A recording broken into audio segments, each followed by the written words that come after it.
Bonjour à tous, bienvenue dans All That Jazz, le premier podcast français consacré à la comédie musicale. On s'appelle toujours Anna et Fanny. Et on revient aujourd'hui avec un épisode gros plan sur la saga Pitch Perfect. Une saga qu'on apprécie, malgré tous ses défauts avec Fanny. Donc, oui, on n'a pas honte d'apprécier. Pas du tout.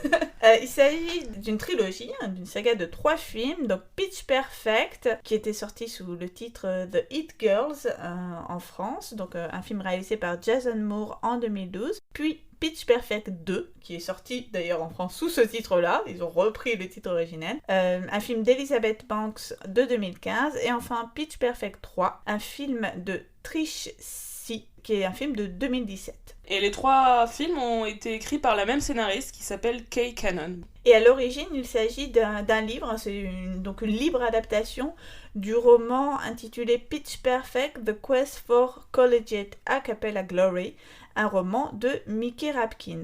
Pitch Perfect, ça raconte l'aventure des Bellas de l'université donc de Barden. Les Bellas, c'est les membres d'une chorale a cappella entièrement féminine. Alors c'est une saga qui va suivre donc un ensemble de personnages parmi ces Bellas, mais en particulier qui va se concentrer sur le personnage de Becca, Anna Kendrick, donc qui rejoint les Bellas lors du premier opus de la saga. Dans le premier film, on a donc la formation du groupe, puisque pour la majorité d'entre elles, c'est leur première année à l'université de Barden. Dans le deuxième opus, il va se dérouler lors de leur dernière année universitaire, enfin encore une fois pour la majorité du groupe, parce qu'elles ne sont toutes pas exactement au même stade dans leur scolarité. Et enfin, dans le troisième film, c'est une fois qu'elles ont quitté l'université et qu'elles sont entrées dans la vie active, et bon, elles vont être amenées, suite à une série de péripéties, à se retrouver et à reformer les Bellas. Anna, tu vas nous dire quelques mots du casting de ces différents films. Tout à fait, parce qu'on a, mine de rien, pas mal de comédiens connus. Donc, comme tu l'as dit, dans le rôle principal, dans le rôle de Becca, on a Anna Kendrick. À l'époque, elle était déjà connue dans le registre du teen movie, puisqu'elle avait joué dans la saga Twilight, mais aussi dans Scott Pilgrim, donc qui sont deux teen movies hybridés avec, on va dire, le film de genre de manière générale. Anna Kendrick, qui par ailleurs a une formation de chanteuse de comédie musicale très poussée, qui a joué par exemple plus tard dans Into the Woods, des partitions plus complexes que celles de Pitch Perfect. Autre comédienne, on a Anna Kemp dans le rôle de Aubrey, qui est la leader des Bellas, en tout cas dans le premier opus. Une actrice qu'on a pas mal vue dans des séries, dans True Blood et dans The Good Wife notamment, si vous connaissez ces séries. Et qu'on voit également dans Café Society de Woody Allen, elle a un petit rôle. Tout à fait. On a également Brittany Snow, qui joue Chloé, la co-leader des Bellas, on va dire, qui était présente, donc on l'a déjà mentionné, dans Hairspray en 2007, et qui est apparue dans Crazy Ex-Girlfriend dans la saison 3. Autre comédienne, on a Rebel Wilson dans le rôle de Fat Amy, qui était connue à l'époque pour des comédies comme Mes meilleurs amis ou Bachelorette, et qui va jouer, ça a été annoncé récemment, dans l'adaptation live de Cats. Ah. Là, je me demande vraiment ce que ça va donner. Pour citer pour une fois un garçon, on a Skylar Astin, donc, qui joue Jessie, le leader du groupe de garçons de l'université, qui s'appelle les Troublemakers, mais qui est aussi le love interest du personnage d'Anna Kendrick. À l'époque, il était déjà connu à Broadway. Il a joué dans Spring Awakening ou dans Rent notamment. Aujourd'hui, il est dans Crazy Ex-Girlfriend, saison 4. Petit instant people, il est marié avec Anna Kemp et ils se sont rencontrés sur le tournage du premier Pitch Perfect, donc c'est très mignon. Et Anna a fait un cœur sur sa feuille. Autre garçon, c'est Ben Platt, qui joue Benji, donc le meilleur ami de Jessie, un autre membre des Troublemakers. Ben Platt, c'est le fils d'un producteur de Broadway très actif qui s'appelle Mark Platt. Et à l'époque de Pitch Perfect, à peu près, du premier opus, lui aussi est un comédien connu de Broadway. Il a notamment joué le rôle de Elder Cunningham dans The Book of Mormon. Qui explique peut-être, puisque c'était à la même période que Pitch Perfect, ça explique qu'on le retrouve ici un petit peu dans un rôle de nerd, enfin de underdog, ouais, à la façon d'Elder Cunningham. Tout à fait, oui. Et Ben Platt, c'est aussi la future star de Dear Evan Hansen, donc une comédie musicale qui a un énorme succès en ce moment à Broadway. On peut mentionner aussi Hailee Steinfeld, qui joue Emily, une membre des Bellas, à partir du deuxième film. C'est une comédienne que j'ai découverte dans le film True Grit des frères Coen en 2010. Elle avait 14 ans à l'époque. Et elle a eu plusieurs rôles de jeune fille un peu badass dans des films d'action depuis. Mais elle a aussi joué dans le film musical Begin Again, New York Melody en français, de 2013. Et elle est aussi chanteuse. Donc elle avait tout à fait sa place dans cette saga. Alors, quelques données un petit peu économiques sur Pitch Perfect. Donc, c'est une franchise commerciale d'envergure, hein, mais qui va se bâtir donc, suite au succès du premier opus, qui est vraiment une surprise. Hein. Et puis, ça se voit aussi un petit peu dans la façon dont se déroule la franchise. Le premier flirte plutôt du côté du teen movie indépendant, donc adapté d'un livre, tandis que sur les autres, on est sur des films dont le budget est considérablement plus important et on est plus sur les codes d'un film de franchise. Et le succès surprise du premier opus est notamment lié au succès de la chanson Cup Song, enfin la chanson d'audition du personnage de Becca lorsque donc elle auditionne pour faire partie des Bellas. Oui, donc elle chante cette chanson en s'accompagnant comme seul instrument, comme percussion, d'un gobelet en plastique qu'elle tourne, etc., sur lequel elle tape. Et en fait, le côté do-it-yourself un peu de cette chanson a bien marché. La chanson a été reprise par les fans ensuite. Il y avait des vidéos YouTube de reprise de cette chanson avec le fameux gobelet en plastique. Personnellement, à l'époque, je me souviens que j'avais appris à faire ce rythme et à chanter la chanson en regardant des tutoriels sur YouTube. Alors, c'est des films qui ont eu un succès très mitigé en France, hein, pour l'ensemble des opus. Hein, 100 000 entrées pour le premier, 280 000 quand même pour le deuxième, et un petit peu moins de 200 000 pour le troisième. Donc, vraiment, le premier est sorti de façon presque confidentielle. Mais après, ça s'est un peu amélioré en termes de succès, mais vraiment, c'est sans aucune mesure avec le succès que cette saga et cette franchise connaît outre-Atlantique. Oui, tout à fait. Mais moi, j'avais même raté la sortie du film. Je me souviens des affiches The Hit Girls dans le métro. Et je me disais, c'est quoi ce truc ? Ça n'avait pas été marketé dans ma direction, alors qu'évidemment que c'est pour moi. Ouais, moi je me souviens que je m'étais dit, il faudrait aller le voir parce que ça m'avait intriguée, mais que je pense me souvenir qu'il jouait que au Publicis sur les champs pendant peut-être 2 semaines et que je suis passée à côté. Donc tu l'avais pas vu en salle ? Non, je l'ai pas vu en salle. D'accord, moi pareil, je l'avais rattrapé en DVD quelques mois après. Non, moi je l'ai rattrapé plusieurs années après. Pour vous donner un petit peu une idée de l'ampleur du phénomène ailleurs qu'en France, c'est une saga, donc les 3 films cumulés, qui va générer plus de 580 millions de dollars de recettes mondiales. Et surtout une saga qui va occuper 3 des 4 premières places au box-office pour le genre comédie avec de la musique, selon Box Office Mojo. Donc vraiment une franchise très forte. Et donc comme je vous disais tout à l'heure, le développement de la franchise va se traduire en termes économiques avec des budgets de production de plus en plus importants. 17 millions pour le premier, 29 millions pour le deuxième et 45 millions pour le troisième. Alors le troisième, on a un certain nombre presque d'effets spéciaux, en tout cas une espèce d'hybridation avec le film d'action qui va sans doute justifier ce budget, mais on peut dire clairement que c'est le moins bon, c'est le moins bon des 3 enfants. De manière générale, de film en film, c'est moins bien. Et alors ce succès, ça s'explique notamment par le fait que ce sont des films qui vont solliciter un public relativement, donc j'ai bien dit relativement, peu ou en tout cas moins sollicité, c'est-à-dire le segment des jeunes femmes. À rebours des autres franchises cinématographiques américaines qui vont s'adresser notamment plutôt à un public jeune et masculin, je pense en particulier aux franchises de super-héros, ici Pitch Perfect occupe le segment du public des jeunes filles et surtout du type de film qu'on va voir entre filles. Il y en a évidemment quelques autres sagas de ce type. Anna, tu pensais notamment à Twilight, donc, dont on a parlé, puisqu'Anna Kendrick était déjà dedans. Je pense que c'est pas innocent qu'ils puissent penser à elle. Il y a 2 points qu'on voulait aborder à propos de Pitch Perfect. Le premier, c'était la question du genre au sens de genre cinématographique. Parce qu'ici, on se trouve vraiment face à un hybride assez insolite entre le teen movie et le musical.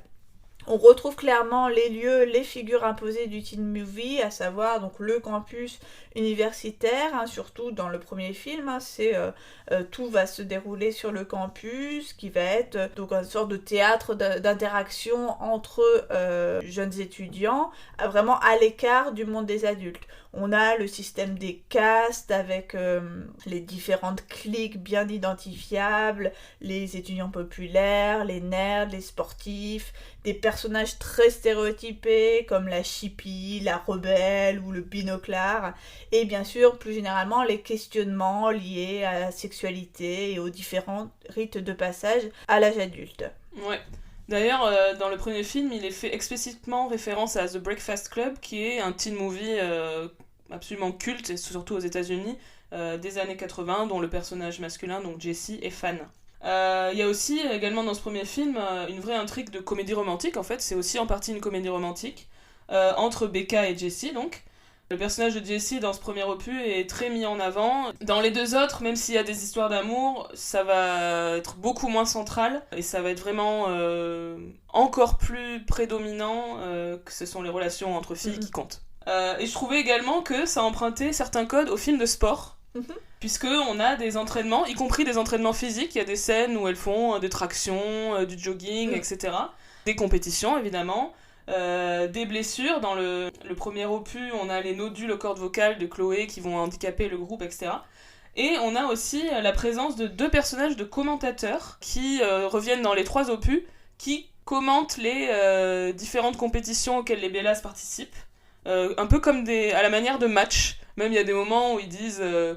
incroyable retour de tel personnage, enfin comme si c'était j'en sais rien, un cycliste qui fait une décrochée, ou enfin c'est assez amusant. L'un des 2 présentateurs est une femme, elle est jouée par Elizabeth Banks, qui est productrice de la saga et qui est réalisatrice du 2e film.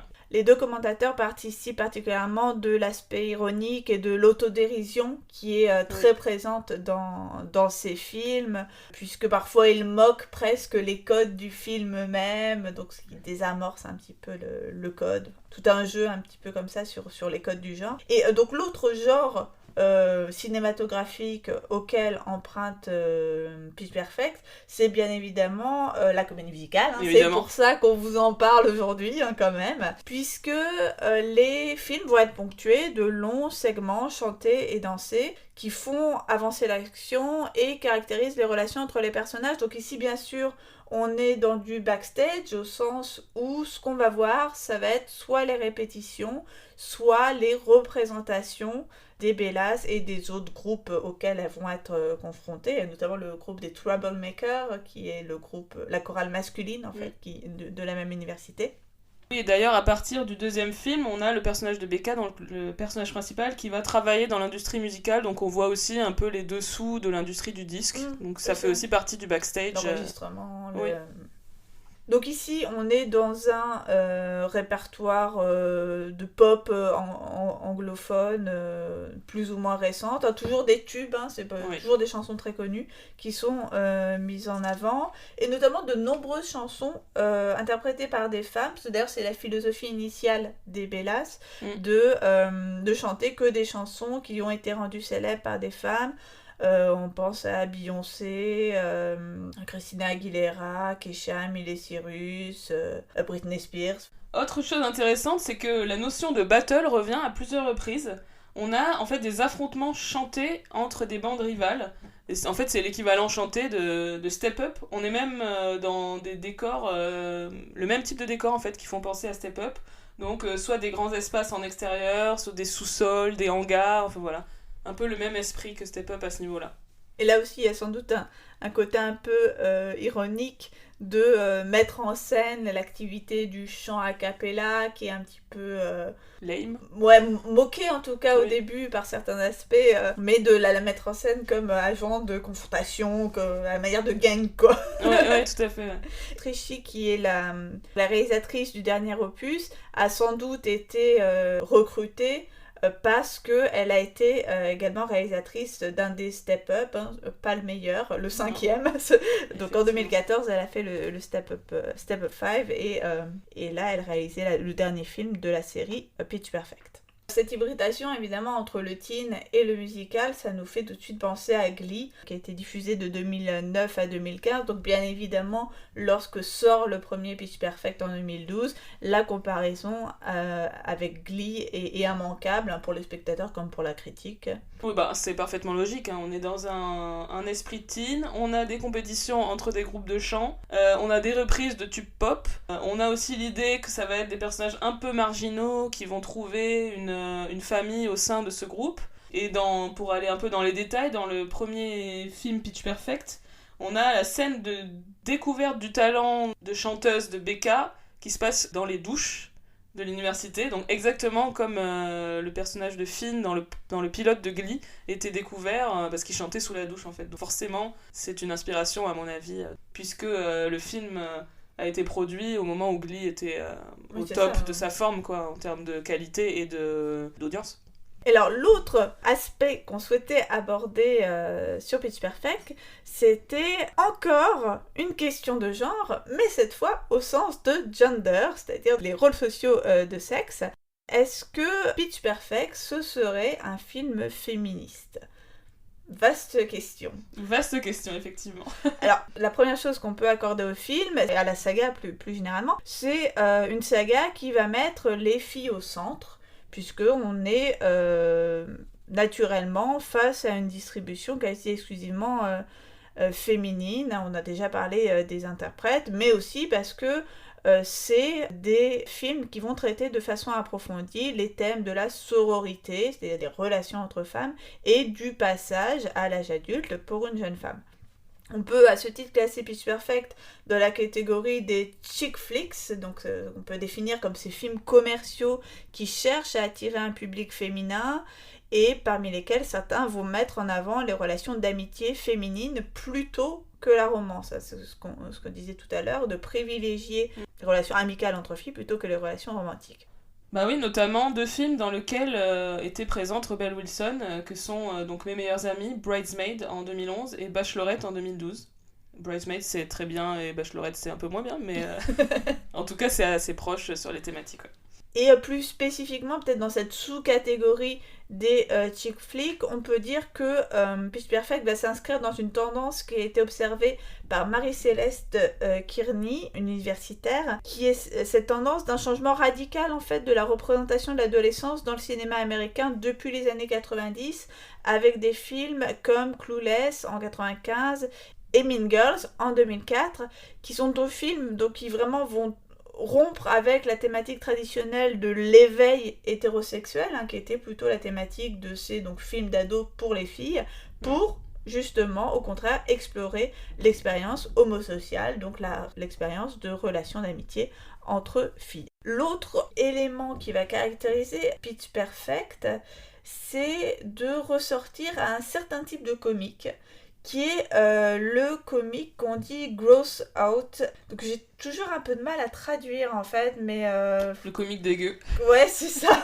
On va dire le comique, ouais, il n'y a pas d'autre façon. Parce que gross, c'est aussi dégoûté en fait. Gross. C'est ça. Donc le comique qui dégoûte, donc le comique qui va flirter avec tout ce qui est scabro, et plus spécifiquement scatologique, ou tout ce qui est lié au fluide corporel, si j'ai bien compris. Et en fait, donc c'est quelque chose qui est assez présent dans les teen movies, et qui est traditionnellement en fait plutôt codé comme masculin. Ah oui, clairement. Mais alors là, c'est vraiment dans Pitch Perfect, dès la toute première scène, on a donc le personnage d'Aubrey, Anna Kemp, qui vomit sur scène, mais c'est pas genre elle vomit discretos comme voilà, c'est un geyser de vomi. Et j'avoue que bon, ça donne le ton du film. J'avoue que personnellement c'est l'aspect que j'aime le moins dans la saga. Je suis pas très amatrice de ce genre d'humour, mais bon. Mais en plus c'est vraiment un vomi qui est rendu spectaculaire, oui. Parce que du coup il y a un plan de côté où on voit vraiment le côté geyser en fait du truc, oui. Et plus tard dans le film il y a une des Bellas, parce qu'elle revomit un peu plus tard, spoiler, une des Bellas Lily, tu sais, elle se traîne dans le vomi pour faire un ange, comme on fait des anges de neige, elle fait un ange de vomi, enfin c'est vraiment un joyeux jeu avec le vomi dans ce premier film, et pour moi, pour le coup, je l'interprète de façon encore une fois, vraiment camp, au sens où c'est tellement exagéré, enfin c'est fait pour être lu comme ça, hein, c'est tellement exagéré que ça en est absurde et comique, quoi. Là aussi, ça nous donne l'occasion de comparer avec Bridesmaid, parce que Bridesmaid, à son époque, il a beaucoup fait parler de lui, et notamment par la critique. C'est à cause d'une scène dont vous vous souvenez peut-être si vous avez vu Si on a vu le film, on n'oublie pas cette scène.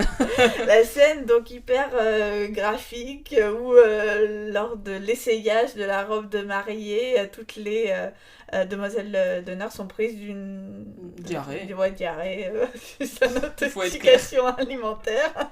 Et parmi lesquelles Rebel Wilson. Donc c'est un aspect particulièrement spécifique du film, enfin qui rompt avec d'autres films du même genre. On parlait justement de Rebel Wilson. Justement, cet aspect gross out, c'est particulièrement endossé par le personnage de Fat Amy, donc personnage de Rebel Wilson, qui s'auto-proclame Fat Amy, donc en français Amy la baleine.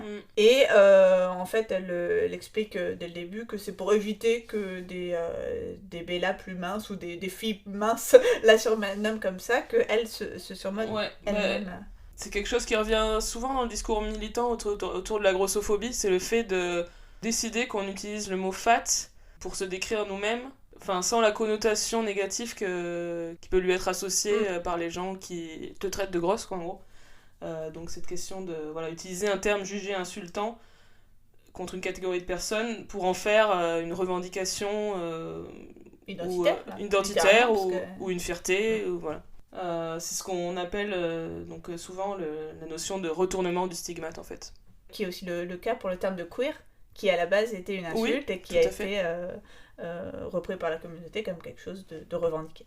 En effet, Fat Amy va être la cause du scandale qui provoque la disgrâce des Bella au début de Pitch Perfect 2, à savoir que lors d'une performance artistique acrobatique, sa combinaison se déchire et va exposer son entrejambe dénudée au public, dont fait partie, évidemment, le président Barack Obama. Un peu plus tard dans le film, lors de la retraite des Bella dans un bootcamp, au moment où elles doivent se ressouder entre elles, Fat Amy va ostensiblement partir faire ses besoins juste à côté de la tente et va demander à ses camarades une chanson d'encouragement parce que, je cite, elle a du mal à le faire sortir, ou encore, dans une scène coupée du même film, ces flatulences devaient servir même de déclaration de guerre à la chorale concurrente allemande Das Soundmachine. Donc ça vous donne un petit peu le registre de Fat Amy. On pourrait presque considérer que ces séquences vont remettre plus fortement en question les stéréotypes de genre que les scènes d'Aubrey dont on a parlé précédemment, hein, dans la mesure où lorsque Aubrey vomit, évidemment, c'est quelque chose qui va à l'encontre des stéréotypes de genre, d'autant qu'Aubrey est une jeune femme très blonde, très classe, sophistiquée. Donc il y a quelque chose de très décalé dans cette blonde dans cette blonde qui vomit. Mais on pourrait dire qu'à ce moment-là, ça se fait à l'encontre du personnage, puisque ce vomi n'est presque par définition pas maîtrisé, pas contrôlé. Ici, la caractéristique de Fat Amy, c'est d'assumer pleinement ce caractère qui a trait au gross out et surtout qui va plus généralement traduire une décomplexion de Fat Amy face aux sujets les plus prosaïques et surtout face au rapport à son propre corps. Cette décomplexion va être montrée dans le film comme un signe de confiance en elle. Et d'ailleurs, c'est tellement lié, cette confiance de Fat Amy dans son corps et plus généralement sa confiance en elle, que dans Pitch Perfect 2, au moment où elle doit donner confiance à Becca, parce que Becca est alors en proie à des doutes, elle va littéralement aller chercher sous ses aisselles et entre ses fesses la confiance pour l'étaler sur Becca qui a besoin d'être assurée. Donc c'est vraiment littéralement dans le corps de Fat Amy que se situe cette confiance en elle. Dernier élément qui nous faisait dire qu'il y a quand même, en tout cas, sinon quelque chose de féministe, quelque chose qui interroge la question des représentations des personnages féminins dans ces films, c'est que la musique et la danse vont problématiser les relations entre les filles. À chaque fois, à chaque opus, en fait, c'est le même schéma qui va revenir, à savoir les Bella vont perdre leur capacité à faire groupe et elles doivent la retrouver En fait, on retrouve ici l'intrigue classique des films de danse comme Step Up. Ouais. C'est par la musique et la danse qu'on va réussir à faire groupe. C'est particulièrement visible dans le premier opus, lorsqu'elles apprennent à coopérer ensemble. Alors au début, elles n'arrivent pas à se coordonner, elles n'arrivent pas à chanter juste. Il y a une première performance ratée, là encore vraiment un cliché de ce genre de film. Première performance lors d'une représentation devant une frat house sur le campus où elles font vraiment n'importe quoi. Mais progressivement, elles arrivent davantage à s'accorder. En fait, à partir du moment où elles comprennent que c'est dans leur complémentarité qu'elles doivent trouver leur force. Chacune va faire ce à quoi elle est la meilleure. Par exemple, une des Bella, Lily, interprétée par Anna Maëli, va être très forte en beatbox, donc elle fera les lignes de beat sous la cappella. Chloé va être préposée aux notes graves, puisque c'est suite à son opération des nodules dont on parlait tout à l'heure qu'elle arrive à atteindre des notes particulièrement graves. Oui, on a aussi le talent de Becca pour concevoir des mash-up, donc en gros des mélanges de plusieurs chansons, qui est mis en avant dans le premier opus. Et puis dans le deuxième, on a l'arrivée du personnage d'Emily qui, elle, compose des chansons originales. Et donc à chaque fois, au début, il y a une petite méfiance envers cette nouveauté qu'apportent les personnages au groupe. Mais en fait, pour réussir, il va falloir au contraire accueillir cette nouveauté, cette différence pour l'intégrer dans le groupe. Et dans le premier opus, le moment de transition, c'est particulièrement mis en valeur lors d'une séquence qui est celle de la piscine vide, où le groupe va se réconcilier en improvisant sur la chanson Just the Way You Are. C'est une scène dans laquelle le spectateur va pour la première fois apprécier le travail de l'a cappella en train de s'effectuer, puisque ça va être abondamment souligné par la mise en scène. On va avoir une caméra qui va s'attarder sur les mimiques des chanteuses, qui vont avoir les yeux plissés, les yeux au ciel, qui vont faire des mouvements au rythme de la chanson. Tous ces mouvements de caméra vont montrer la concentration des interprètes sur ce que font leurs camarades. En fait, on voit à l'écran qu'elles sont en train de s'écouter, ce qui est assez rare et assez fin à mettre en scène. Je trouve des gens en train de s'écouter, c'est pas le plus cinématographique du monde. Et en fait, on va voir que l'ensemble vocal et la joliesse du morceau va vraiment provenir de l'addition progressive des voix calées les unes par les autres, évolution qui va être ici soulignée par un travelling qui va s'attarder sur chaque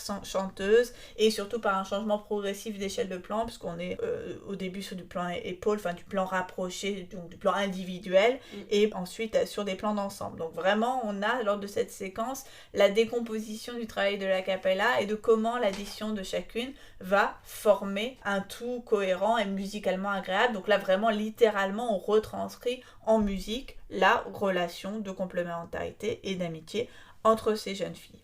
Ouais, bah c'est vraiment une saga qui va célébrer les pouvoirs du collectif féminin, du groupe de filles. D'ailleurs, chaque fois qu'un personnage va cacher quelque chose aux autres, donc typiquement c'est Becca, elle cache dans le 2 son nouveau travail, puisqu'elle va commencer à travailler dans l'industrie musicale et elle veut pas le dire à ses camarades. Et dans le 3, elle cache pendant un certain temps le fait qu'elle a une proposition d'un label pour enregistrer avec eux. Et en fait, dès qu'elle fait ça, cacher ce qui se passe dans sa vie aux autres, les choses vont mal.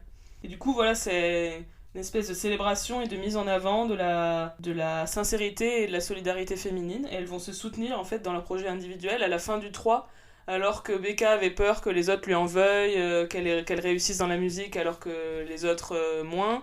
En fait, elles la soutiennent vachement. Enfin voilà, il y a toute une valorisation de cette solidarité entre femmes. Et on retrouve d'ailleurs là un thème vraiment classique du backstage musical. Moi, ça me fait vraiment penser pour le coup au film de Berkeley des années 30. Le côté où il faut à la fois être hyper solidaire dans l'adversité, être tous ensemble, s'effacer chacun au profit du collectif, mais aussi savoir reconnaître la star quand elle est là et lui permettre de s'épanouir parce qu'elle a un talent extraordinaire et que son épanouissement sert l'ensemble du groupe. Enfin, vraiment, tu sais, une tension entre le collectif et l'homme ou la femme, enfin pour le coup la femme providentielle qui va briller d'autant plus fort qu'elle sera adoubée par le groupe, quoi. Enfin, qu'elle sera soutenue par le groupe. Fait, ouais.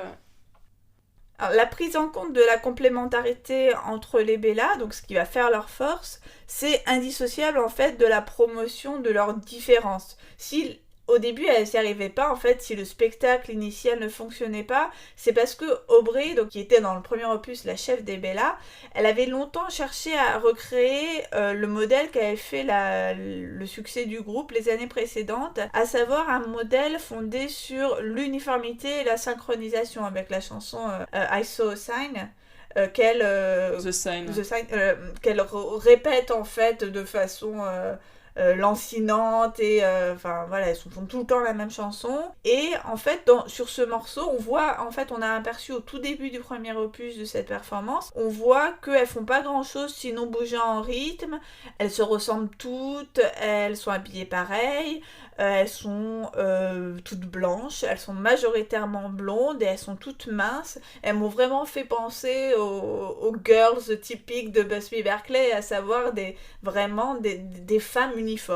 Ouais, mais d'ailleurs, cette idée de prise en compte progressive de la différence et de la complémentarité se voit vraiment dans les costumes, en fait. C'est-à-dire, comme tu dis, au début du 1, elles ont tous le même costume, c'est une espèce de tailleur avec un petit nœud au cou, qui fait un peu hôtesse de l'air, je trouve. Complètement hôtesse de l'air. Mais dans la dernière performance, à la fin du premier film, c'est plus du tout le cas, en fait.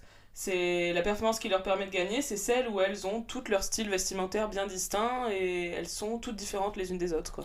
Oui, parce que ces nouvelles Bella, elles sont obligées d'être différentes parce qu'elles vont afficher une bien plus grande diversité en termes de taille, de corpulence et de couleur de peau. On va avoir un panel de Bella bien plus diversifié et au lieu de gommer cette différence, elles vont en effet la souligner par les costumes.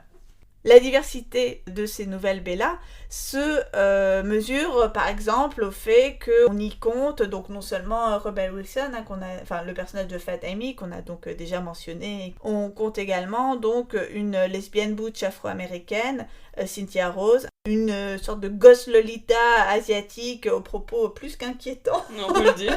Donc le personnage de Lily qu'on a déjà mentionné, ou encore un personnage qui va correspondre au stéréotype de la bombe, à tendance nymphomane. Et on a aussi à partir du 2 une immigrée du Guatemala qui donc avec un accent latino et qui a apparemment un passé assez violent d'après les quelques allusions qu'elle fait. Donc là, on a une espèce d'image presque caricaturale de la diversité, quoi. Oui, on peut dire carrément caricatural de la diversité. Ce qui nous amène aux aspects plus problématiques de la saga. Donc une saga qu'on a dit, qu'on aime bien. Mais comme dans Some Like It Hot, Nobody's Perfect, et il y a évidemment des aspects problématiques dans cette saga. Alors déjà peut-être pour revenir au personnage de Fat Amy dont on a déjà parlé, c'est un personnage qu'on peut juger ambigu. Par certains aspects, on peut vraiment y voir ce qu'on a essayé d'y voir jusqu'à présent, plutôt une figure de femme émancipée, différente, qui revendique son côté excessif et qui renoue avec le modèle que l'universitaire Catherine Rowe a identifié, à savoir le modèle de la unruly woman, c'est-à-dire la femme trop grosse, trop drôle et trop sexuelle qui va utiliser sa puissance comique excessive pour saper l'autorité et les normes patriarcales. Enfin, par vraiment certains aspects, elle va se ranger sous ce modèle. Dans le même temps, elle a aussi une intrigue romantique, un peu over the top d'ailleurs. Donc dès le premier opus, on a un des membres des Troublemakers qui est amoureux d'elle, et puis ça va se concrétiser dans le deuxième opus. Bon, certes, c'est pas un développement très très poussé pour le personnage, mais c'est assez rare pour être noté que dans un film, de manière générale, un personnage de grosse puisse être considéré comme un potentiel love interest par un autre personnage, etc. par rapport à tant de comédies où les personnages de gros sont juste the butt of the joke, qu'on pourrait même pas à aucun moment considérer comme étant des partenaires sexuels ou amoureux potentiels. Donc voilà. Et la persona médiatique de Rebel Wilson va conforter cette dimension, vraiment cette idée de s'émanciper dans la différence. En fait, la comédienne va largement s'exprimer dans la presse sur cette stratégie assumée, en fait, de tourner à son avantage le fait qu'elle ne corresponde pas aux tailles hollywoodiennes standards. Dès 2015, elle va lancer sa propre collection de vêtements. Elle est par ailleurs l'autrice de ses propres blagues, elle est habituée à improviser et elle aurait été à le faire un petit peu pendant le tournage. Jason Moore, donc le metteur en scène du premier opus, il estime avoir utilisé à peu près la moitié des blagues originelles de Rebel Wilson de la version finale du premier film. Donc est-ce que finalement Fat Amy c'est ce personnage émancipé ou est-ce que c'est un énième personnage de grosse drôle, tout simplement, puisque c'est aussi c'est un stéréotype très fréquent. Ouais. Un trope associé au personnage féminin. Le problème du personnage de Fat Amy, c'est que finalement, cette célébration revendiquée de sa corpulence et à l'encontre des condamnations morales qui sont traditionnellement attachées, c'est un peu le seul mode d'expression du personnage. Tu le disais tout à l'heure, le personnage n'est pas vraiment développé, au-delà de son embonpoint et de son goût pour les blagues scatologiques, donc sauf de façon un peu rocambolesque dans le troisième opus où on la voit faire des cascades, des trucs hyper... où il y a quelque chose d'un peu pernicieux, où il me semble qu'il y a un côté un peu comique, du style on s'attendait pas à la voir faire ça, enfin je sais pas trop, il y a quelque chose qui m'a un peu dérangée de ce côté-là. Finalement, est-ce que la vraie intégration, mais ça c'est un problème qu'on peut poser sur chacune des différences, enfin, de ce qui est considéré Hollywood comme une différence, c'est au lieu de la rendre anodine, sa corpulence est sans cesse montrée et peut-être que finalement elle fait que devenir un stéréotype de plus qui va recycler toujours les mêmes clichés, qui va pas du tout remettre en cause les idées c'est vrai que les idées générales sur les grosses, qu'elles sont un peu dégueu, un peu sales, et enfin voilà, ça c'est pas du tout remis en cause par ce personnage qui au contraire va à fond dans ce côté dégueu, donc c'est à double tranchant quoi. Et c'est toujours un problème en fait sur le fait d'assumer le stéréotype et surtout en montrant qu'on sait que c'est un stéréotype, parce qu'il y a quand même ça dans Pitch Perfect et c'est ça qui je pense à certains égards peut sauver le truc, parce que évidemment si on se dit on lit le personnage de Rebel Wilson, ça peut être juste une caricature, comme tu dis, de personnage de grosse, mais comme le film va tout le temps essayer de montrer qu'il sait que c'est un stéréotype, c'est ce côté démonstration qui, pour moi, en fait un truc qui n'est pas totalement condamnable, mais ça suffit pas en fait de montrer qu'on sait que c'est un stéréotype pour désamorcer le stéréotype. Donc c'est moi c'est quelque chose que j'ai pas encore résolu, je sais pas, mais je suis dans le même état que toi. Mais alors après c'est valable en fait quasiment pour tous les personnages de la tout à fait. de la saga, parce que comme on disait tout à l'heure, on va être sur quand même du stéréotype un peu basique en dehors de Becca qui est quand même relativement bien développé. Bon. Et qui correspond parfaitement au canon. Tout à fait, tu as tout à fait raison. Voilà, les autres personnages, il n'y a pas vraiment d'évolution entre le début et la fin de la saga, dans leur caractère, etc. Voilà, elles restent sur le même archétype. Et il y a un peu de tentatives complètement ratées de backstory, je trouve, dans le troisième film, où tout d'un coup, ils sont obsédés par les pères. Ah oui. Donc on a le père de Aubrey, et puis surtout le père de Fat Amy qui revêt une importance parce que c'est un espèce de mafieux, et du coup c'est complètement absurde et ça marche pas du tout. Ils ont tenté un truc de backstory, mais on voit que c'est pas leur fort. Et alors il y a un dernier point qui me semble important de mentionner justement sur cette idée, bon on va pas trancher est-ce que c'est un film féministe ou pas, parce que déjà c'est une question débile, mais c'est jamais comme ça une œuvre, mais il y a un point qui me paraît important, c'est que en tout cas dans le discours promotionnel sur le film, on a un féminisme vraiment revendiqué, mais revendiqué sur le registre du girl power, sur le registre de ce qu'on a pu appeler le post-féminisme. Donc c'est un peu compliqué, on va pas s'étendre sur le post-féminisme aujourd'hui, à une autre occasion peut-être, mais en somme c'est aussi une mouvance d'intégration du féminisme dans la culture populaire, ou de passage du féminisme à la moulinette de la culture populaire, de la même façon que dans La Bête de Moscou le communisme était la moulinette de l'entertainment. Il y a un peu de ce côté-là. Ce thème, en tout cas, de l'empowerment collectif féminin, c'est quelque chose qui va être hyper présent dans les discours promotionnels sur le film, notamment dans les dossiers de presse. Moi, ça m'a marqué parce que j'ai eu l'occasion de les lire, les dossiers de presse originales du film. C'est de plus en plus marqué, notamment à partir du fait où c'est Elizabeth Banks qui va réaliser le deuxième film. Donc les deuxième et troisième films sont réalisés par des femmes. Et alors j'ai récemment découvert dans les bonus du DVD du troisième opus qu'il y a vraiment tout un petit segment sur les femmes de Pitch Perfect. Le fait que le troisième opus soit sorti dans le contexte de l'affaire Weinstein, ça aussi, je pense que ça a joué sur le fait d'accentuer ce côté féministe, ou en tout cas la promotion par l'empowerment féminin. Voilà, ça en fait vraiment une thématique importante, mais peut-être qu'une thématique commerciale, enfin, qu'une thématique avant tout mise en avant à visée commerciale. On vous remercie tous d'avoir écouté cet épisode sur Pitch Perfect. On espère que ça vous aura donné des perspectives intéressantes sur cette saga que nous aimons, malgré tout ce que nous avons dit. On assume. Eh bien, n'hésitez pas, si ça vous a plu, à partager sur les réseaux sociaux, à donner des petites étoiles sur iTunes, à commenter, enfin toutes les choses qui pourront nous faire plaisir. À très bientôt pour un nouvel épisode de All That Jazz. Salut!